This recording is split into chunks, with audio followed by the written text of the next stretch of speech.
미국이 우선이다. 트럼프의 이기적인 발언들이 세계를 걱정과 충격에 빠뜨렸습니다. 얼마나 충격적이면 미국 내에서도 트럼프에 반발하는 세력이 늘어나고 있다는데요. 도대체 무슨 일이 있었던 건지 오늘의 사연 들어보도록 하겠습니다. 안녕하세요. 저는 조슈아라고 합니다. 지금은 펜실베이니아 대학교에서 경제학을 전공하고 있지만 제 삶의 시작은 결코 순탄하지 않았어요. 사실 이 자리에 오기까지 제 삶은 마치 파도에 떠밀리는 배와 같았죠.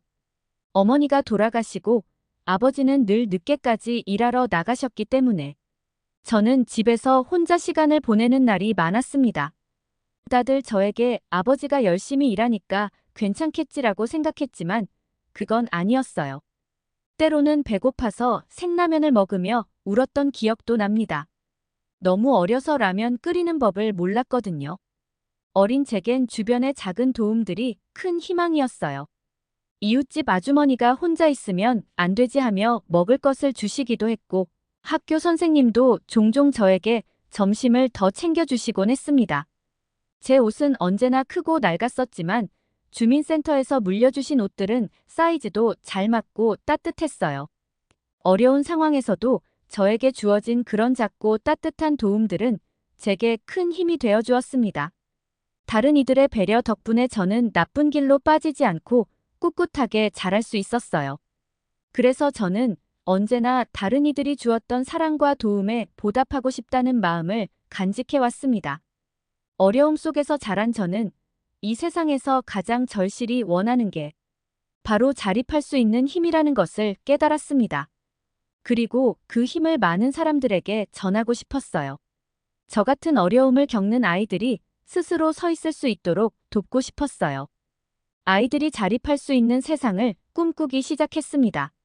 많은 사람들이 경제적인 어려움 때문에 꿈을 포기하고 아이들에게 가난을 되물림하는 현실을 보면서 더욱더 그런 생각이 깊어졌어요. 그래서 저는 경제학을 공부하게 되었습니다. 펜실베이니아 대학교에 들어가기 위해 정말 열심히 노력했어요. 제가 도움을 받았던 것처럼 저도 언젠가 많은 이들에게 희망을 줄 수 있는 사람이 되고 싶었거든요.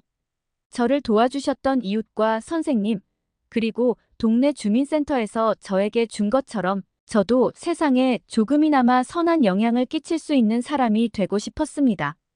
경제학을 공부하면서 저는 부의 재분배와 기회의 공평성에 대해 배우게 되었습니다. 그 과정에서 저는 더욱더 확신하게 됐어요. 경제적인 어려움을 되물림하지 않도록 도와줄 수 있는 것이야말로 이 사회에 정말 필요한 것이라는 점을요. 이 세상에는 여전히 가난의 굴레를 벗어나지 못하는 많은 사람들이 있습니다. 저는 그들에게 스스로 설 수 있는 힘을 전해주고 그 힘이 되물림될 수 있도록 돕는 것이 진정한 행복이라고 믿습니다. 하지만 그런 제 꿈이 한순간에 흔들렸던 사건이 있었습니다. 바로 도널드 트럼프 전 대통령의 발언이었어요. 최근에 트럼프 전 대통령이 한국을 머니머신이라고 칭하며 만약 자신이 대통령이었다면 한국은 매년 약 13조 원의 방위비를 내야 했을 것이라는 발언을 들었을 때 저는 큰 충격을 받았습니다. 제게는 그 발언이 단순히 정치적인 표현을 넘어 그동안 도움과 존중을 주고받으며 세상을 바꾸겠다는 제 신념 자체를 뒤흔드는 것처럼 느껴졌어요. 제가 경제학을 공부하며 배운 동맹이란 단어는 서로 돕고 지원하는 것을 의미해요. 하지만 트럼프가 입 밖에 낸 머니머신이라는 표현은 마치 친구나 동반자가 아니라 단순히 금전적인 수단으로만 한국을 바라보고 있다는 걸 상징하는 것 같았어요. 그는 한국이 방위비 분담금을 9배나 더 낼 능력이 있는 부유한 나라라고 주장했어요. 하지만 그 말을 들으면서 과연 미국이 동맹국을 진정으로 존중하고 있는지 의문이 들었습니다. 트럼프의 발언 속에는 동맹국을 대하는 예의나 존중은 찾아볼 수 없었어요. 마치 한국이 고통스럽든 말든 미국의 이익만을 최우선으로 삼겠다는 오만함이 느껴졌습니다. 트럼프의 발언이 저를 더 충격에 빠뜨렸던 것은 그가 단지 한국을 머니머신으로 칭한 것에서 끝난 게 아니라는 점이었습니다. 그는 한국에 더 많은 방위비를 요구하는 동시에 중국에 대해서는 더욱 강력한 관세 정책을 공언했습니다. 트럼프는 모든 중국산 수입품에 대해 60% 관세를 부과하겠다고 선언했으며 이는 전 세계에 또 다른 파문을 일으키고 있습니다. 그는 최회국 대우 지위를 철회하겠다고도 말하며 중국을 타격하기 위해 온갖 방법을 동원할 것처럼 보였습니다. 60%라는 수치는 단순한 관세가 아닙니다. 이는 단지 경제적 압박을 넘어 사실상 중국을 무너뜨리려는 경제전쟁 선포에 가까웠습니다. 저는 경제학을 공부하며 미국과 중국, 한국과의 경제관계를 지켜봤지만 이런 급격한 관세 인상은 전례 없는 일입니다. 특히 60% 관세 부과는 중국에서 미국으로 수출되는 대부분의 상품에 막대한 타격을 줄 뿐 아니라 수많은 기업들의 생존을 위협할 수 있습니다.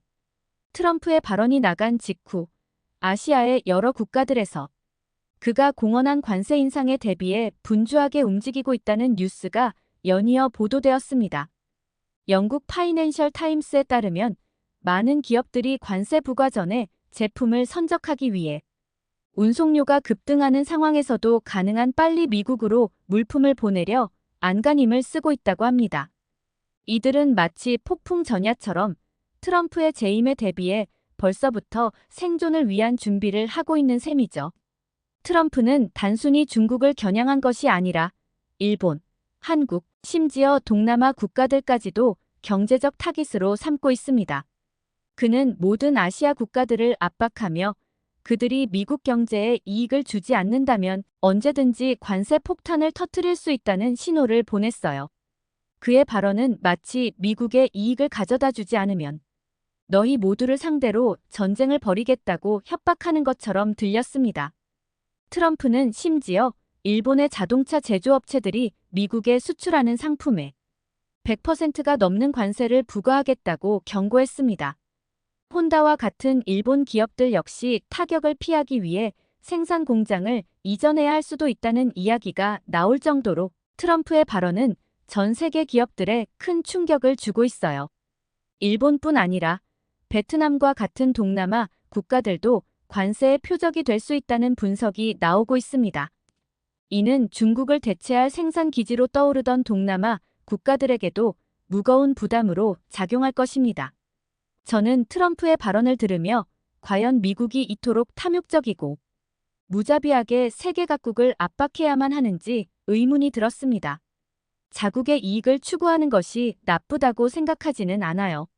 하지만 트럼프가 보여주는 미국의 모습은 다른 나라의 존엄성을 고려하지 않고 단지 돈을 뽑아내는 대상으로만 바라보고 있는 것 같았습니다. 이게 진정한 자유경제라고 할 수 있을까요? 저 역시 미국인이지만 트럼프가 타국을 향해 무차별적인 압박을 가하는 모습을 보며 세계 평화에 대한 불안감을 느꼈습니다. 미국은 강대국이지만 그 강함이 다른 나라를 압박하고 착취하는 방식이 되지 않기를 바랍니다. 제 어린 시절에 받았던 그 따뜻한 도움의 기억을 떠올리며 저는 트럼프의 발언들이 자국 우선주의를 넘어 결국 탐욕적인 독재와 다를 바 없다고 느꼈어요. 예전에 운 좋게 제가 한국을 여행할 기회를 가졌던 때가 있었어요. 여행 전까지 저는 사실 한국에 대해 그렇게 많은 기대를 하지 않았습니다. 단순히 다른 나라들처럼 재미있는 곳이겠거니 생각했어요. 그런데 인천공항에 도착하는 순간 제 생각은 완전히 달라졌습니다. 뉴욕 공항과 비교해봐도 인천공항은 눈에 띄게 깨끗했고 모든 것이 체계적으로 잘 갖춰져 있었습니다. 입국 심사도 순식간에 끝나서 놀랐고 제 짐도 빠르게 나왔어요. 그저 첫인상이 좋을 뿐만 아니라 공항에서 작은 청소 로봇이 바닥을 닦는 모습이 신기하게 다가왔죠. 와, 정말 한국은 첨단 기술을 이렇게 일상 속에서 잘 녹여내고 있구나 하는 생각이 들었어요. 다음 날 저는 서울의 랜드마크인 롯데월드 타워에 갔었습니다. 빌딩이 하늘을 찌르듯이 서 있는 걸 보니 정말로 미래 도시에 온 듯한 기분이었어요. 엘리베이터를 타고 전망대에 올라가서 본 서울의 전경은 말 그대로 장관이었죠. 한참을 멍하니 야경을 바라보며 서 있는데 무심코 이 도시가 얼마나 발전하고 있는지 새삼스럽게 깨닫게 되었어요. 이곳의 사람들은 이렇게나 발전된 환경에서 서로 돕고 상생하며 살아가고 있구나 하는 생각이 들었어요. 한국은 최첨단 기술과 함께 서로를 아끼고 돕는 문화를 간직한 특별한 나라였습니다. 어느 저녁에는 한강공원을 찾았었어요. 밤이었지만 많은 사람들이 가족이나 친구와 함께 여유롭게 시간을 보내고 있었어요. 연인들이 산책을 하기도 하고 운동하는 청년들, 아이들과 뛰어노는 가족들까지 다양하게 어우러져 있었습니다. 한강변을 따라 빛나는 불빛들은 마치 영화 속 한 장면처럼 아름다웠어요. 평화로운 분위기와 함께 안전하게 시간을 보내는 사람들의 모습에 감동을 느꼈습니다. 한밤중에 공원을 걸으면서도 무섭거나 불안한 느낌은 전혀 없었어요. 한국이 얼마나 안전한지, 사람들이 얼마나 평화롭게 살아가고 있는지 실감할 수 있었습니다.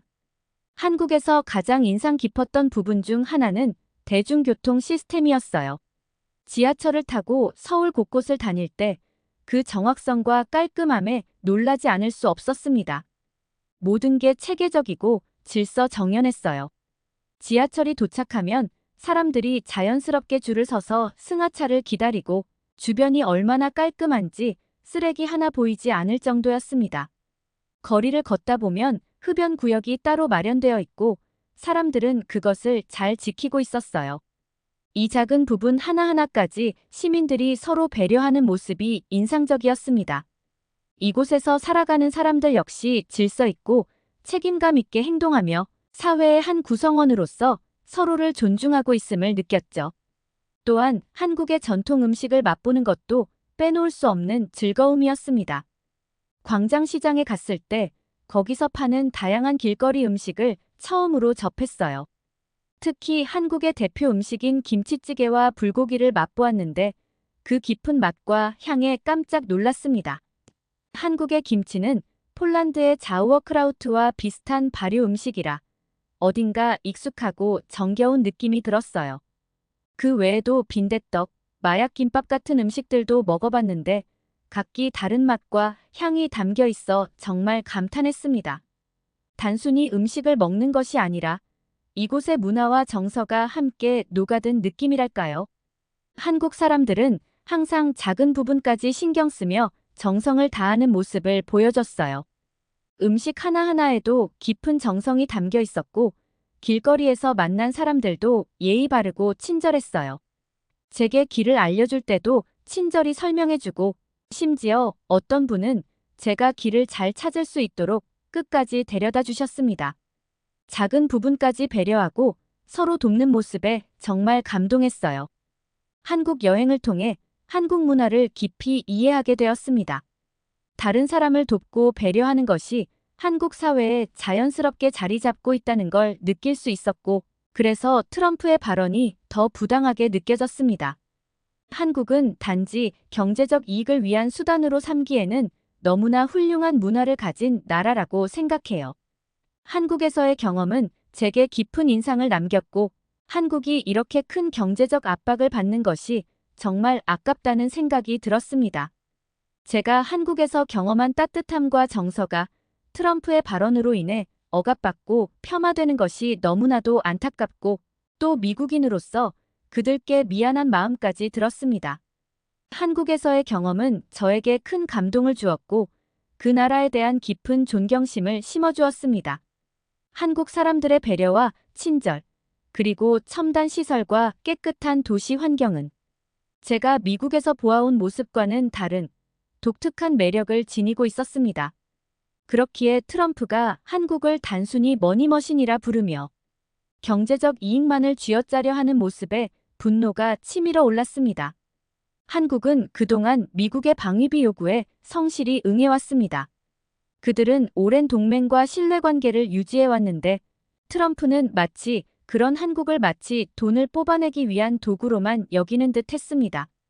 미국 내에서도 이러한 트럼프의 일방적인 정책에 반발하는 사람들이 많습니다. 미국이 단지 자국의 이익을 위해 동맹국들을 압박하는 모습을 보고 이게 과연 우리가 지향해야 할 방향인지 의문을 품는 이들이 늘어나고 있어요.